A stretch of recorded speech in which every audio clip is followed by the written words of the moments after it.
hate it or love it, the underdog's on top. And I'm gonna shine, homie, until my heart stop. I said hate it or love it, the underdog's on top.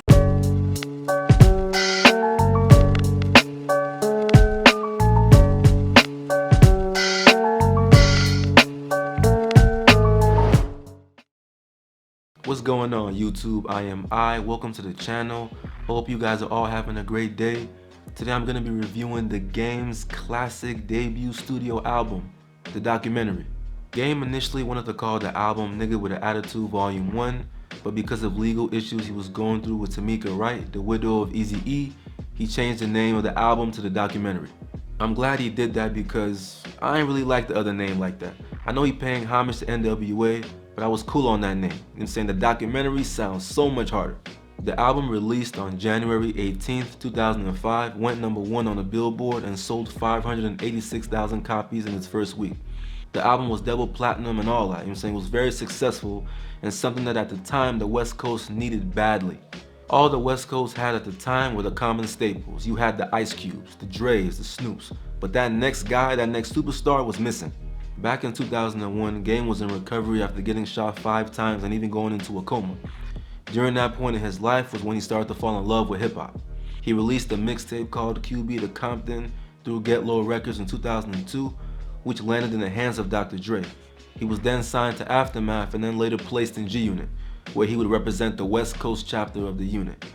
50, Banks, Yayo represented the East, and then Buck, the great young Buck, represented the Dirty South.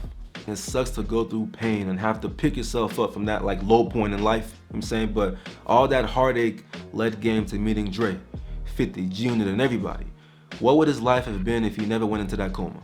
Would he still be Game, the rapper that we all know, or would he probably be in jail right now doing life or dead? The documentary was an 18-track album that was all about being raised in gang culture in Compton. The streets not playing in any way, being down and out because of the streets, and still rising up to fulfill your destiny no matter who was against you. There's so many joints on here that I love so much. I'm saying Westsidestory featuring 50, the second song on the album still gives me goosebumps to this day when I hear it.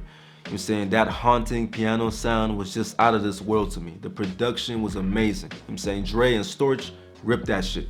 On Westsidestory, Game talks about the different gangs he encountered during his life. I'm saying what gang he comes from, and it's almost like it's almost sort of like a handbook or like a manual to what you would see if you were to go to Bompton back in the day.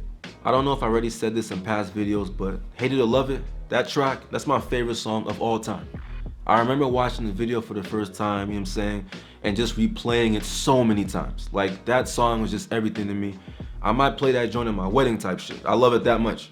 The song is all about the first being the last, you know what I'm saying, being pushed to the side, being that underdog, and still being able to rise above and find success. If you've ever been looked down on by anybody, whether it's family members or friends or work or whatever, this joint will resonate with you in a big way. There was also joints like How We Do, you know what I'm saying, Dreams, Where I'm From, Higher, Start From Scratch. It was a very deep album. Dr. Dre was on here just doing his thing, man, you know what I'm saying, just showing everybody basically what we all already know, you know what I'm saying, that he's the GOAT when it comes to producing. Ain't nobody touching him. 50 also had a heavy influence on the album as well in regards to a lot of the hooks, right? 50, we know 50 is an incredible songwriter. He did a lot of the hooks on the album, so that's when 50 started to say that he wrote the documentary, which obviously he never did. 50 and Game are like the same person, right? One's just from Jamaica, Queens, and the other one's from Compton. Their level of petty and disregard is on a different level. If you look closely at the stuff that they say to each other or other people that they may get into it with, it's the same type of shit. You know what I'm saying? 50 trolls more, of course, but they both, they say wild shit and have no, they don't even understand what everyone's mad about. They just feel like it's normal. I've said it before and I'm gonna continue to say it, but as a hip hop head, I appreciate the bars aspect, the rapping aspect, you know what I'm saying? That's what hip hop is about. I understand that some hooks may not come easy to certain rappers. I have no problem with someone getting help with their hooks, but if someone is writing your bars for you on a regular basis, in my opinion, you have no claims to the throne. You can never be considered one of the greatest. Being in that top echelon, you are not even on there. In every G-Unit type of video that I make, I always talk about how much I want that proper G-Unit Shady reunion tour.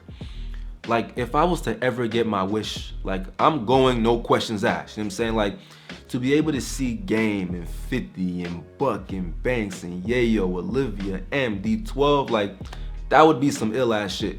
Before I wrap the video up, I want to know, outside of 50 Cent, which member in G Unit do you guys think had the best debut? There's no debate about Banks and Buck releasing classics. You know what I'm saying? Like, it wasn't just that they were aligned with 50, or maybe it was like momentum from Get Rich or Die Trying. Like, these cats really was standing on their own too. With all due respect to Buck, you know what I'm saying, I love you, dog, you know that, you know what I mean? But in my opinion, I think that like The Hunger for More and the documentary are fighting right now for supremacy. Like, those were just such good albums, man. Great albums. Like, which one would you guys pick? Like, whatever you pick, you don't miss anything, man. Like, The Hunger for More documentary, like, it's like, it goes hand in hand. I want to thank you guys so much for watching this video.